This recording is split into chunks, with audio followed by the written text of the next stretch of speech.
Well, we also spoke to the heads of the Indian oil companies. Remember, the PM yesterday did speak to the global oil companies, the upstream and the downstream companies, and the Indian heads as well to take solutions, find solutions and opinions rather on the upcoming strong demand expectations. We also spoke to the heads of Cairn India and HPCL.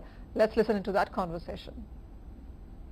The prices rose up all of a sudden, and I think as a country we were not prepared for such a steep rise. And 80% imports are not helping. And crude prices are expected to be strong for a while, at least till the middle of next year. I don't think production can come out that quickly, starting with exploration. It's a long drawn, but I think what the government has done in creating a future for the industry and is really the OLP, which has been very successful in providing the new policy on EOR, which is great to encourage late field production. I think the government's done a great job in unifying the hydrocarbon policy to include shale. So I think the combination of the three things will unlock something in the near future, maybe not a substantial amount, but I think over the medium to long term, they are absolutely the right steps here. So you spoke about OLP, you've won 42 blocks just recently. What is your strategy? What will be the timeline and investment that we can expect?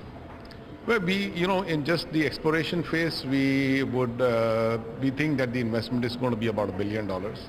And as we discover it, taking it into development, etc., would require a lot more capital.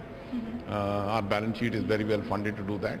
But I think to make it, we have two objectives: is to bring it online faster and create create more reserves as quickly as possible. So we would be, and we are actually reaching out to, boutique and large firms both in the whole world to help us expedite this process. And we had invited a lot of the firms. They were here last week. We had 51 companies. We expect to follow that up with another meeting late this month and late November. What's the sense you're getting from your Rajasthan field where you are exploring shale gas? What are the possibilities? How much investment do you see? And what are the possibilities in terms of actually getting shale gas there and utilizing it? Well, I'll just talk about the investment first. We are investing, we have committed capital of over $2.5 billion now in the last year or so. We have 13 rigs working on there, and part of it includes not shale but tight oil and tight gas. So we expect to take our production up from about 190, 200,000 to over 300,000 barrels by middle of next year. That's our objective. The investment, the rigs are working. We're just debottlenecking the facilities to increase our fluid handling capacity. And we are doing a very exciting project on ASP, which is the more advanced form of polymer.